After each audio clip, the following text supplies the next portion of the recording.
पढ़ने से पहले एक गहरी सांस ले और अपने आसपास के वातावरण को महसूस करें कि मेरे चारों ओर क्या घट रहा है। अमेरिका में एक कंपनी में क्रिसमस की पूर्व संध्या पर लॉटरी ड्रॉ के साथ एक पार्टी आयोजित करने की परंपरा रही है। लॉटरी ड्रॉ के नियम इस प्रकार हैं। प्रत्येक कर्मचारी अपने हिस्से के रूप में $10 जमा करता है। कंपनी में 300 लोग हैं। दूसरे शब्दों में कहें तो हर साल कुल लगभग $3000 इस लॉटरी ड्रॉ के लिए जमा हो जाते हैं। फिर एक का नाम चुना जाता है, उसे विजेता घोषित किया जाता है और उसके हिस्से राशि से एकत्रित की गई संपूर्ण राशि उसकी हो जाती है। हर साल की तरह इस बार भी क्रिसमस की पूर्व संध्या पर कार्यालय के कर्मचारियों में उत्साह और उमंग का माहौल रहा। हर कोई इस आयोजन के बाद होने वाले लॉटरी ड्रॉ का बेसब्री से इंतजार कर रहा था। नियमानुसार सभी ने कागज की पर्चियों पर अपना नाम लिखकर कमरे के एक कोने में रखे चांदी के लॉटरी के डिब्बे में डाल दिया।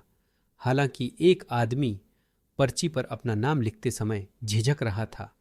उसके दिमाग में कंपनी की सफाई करने वाली कार्मिक के कमजोर और बीमार बेटे के बारे में, जिसका जल्द ही ऑपरेशन होने वाला था, का विचार घूम रहा था। वह जानता था कि उस सफाई कर्मी के पास ऑपरेशन के भुगतान करने के लिए पैसे नहीं हैं और इसलिए वह बहुत परेशान है। हालांकि वह यह भी जानता था कि उसके लॉटरी जीतने की संभावना बहुत कम है, केवल 3%। फिर भी उस आदमी ने उसकी मदद करने के इरादे से उस सफाई कर्मी का नाम पर्ची में लिख दिया। सभी लोग उस क्रिसमस ईव पर पार्टी में जश्न मना रहे थे। फिर लॉटरी ड्रॉ का वह पल आ गया जिसका सभी को इंतजार था।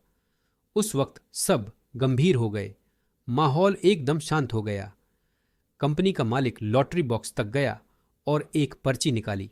वह आदमी मन ही मन प्रार्थना कर रहा था, उम्मीद करता हूं कि वो सफाई कर्मी ही पुरस्कार जीते।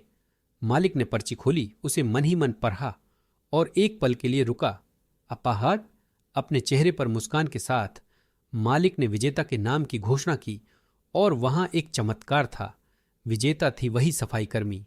कार्यालय में खुशी की लहर दौड़ गई और सफाई करने वाली महिला लॉटरी के पैसे लेने के लिए जल्दी से मंच पर आ गई। उसका गला भर आया। वह फूट फूट कर रोने लगी। उस हालत में उसने अपने भाषण में कहा, मैं बहुत भाग्यशाली हूं, इन पैसों से मेरे बेटे के जीवन की आशा जुड़ी है। पार्टी के अंत में इस क्रिसमस चमत्कार के बारे में सोचते हुए वह आदमी लॉटरी बॉक्स की ओर बढ़ा। उसने यों ही उस बॉक्स से एक पर्ची और निकाली तो उस पर भी उस सफाई करने वाली कार्मिक का ही नाम था। वह आदमी बहुत हैरान हुआ। उसने अपनी उलझन को स्पष्ट करने के लिए एक के बाद एक कई पर्चियां निकाली। हालांकि पर्चियों पर लिखावट अलग अलग थी, पर नाम सभी में एक ही था, उसी सफाई कर्मी का। दयालुता का यह कृत्य देखकर उस आदमी की आंखें आंसुओं से नम हो गईं। वह स्पष्ट रूप से समझ गया था कि इस दुनिया में चमत्कार हो सकते हैं, लेकिन ये चमत्कार आसमान से नहीं होते। लोगों को उन्हें खुद गढ़ने की जरूरत होती है। नमा दया एक विकल्प है, देना एक विकल्प है। क्यों ना जब हमारे पास विकल्प हो तो किसी के जीवन के सबसे अंधेरे क्षणों को रोशन करने की कोशिश की जाए। आइए हम किसी के जीवन में आशा की किरण बनने का प्रयास करें। वह प्रकाश जो दूसरों को देखने में मदद करता है, यह वही है जो जीवन को उसका सबसे गहरा अर्थ देता है। जीवन में खुशियों का रहस्य है दूसरों की मदद करना। लेने की बजाय देने में प्रेम विकसित करना सीखें।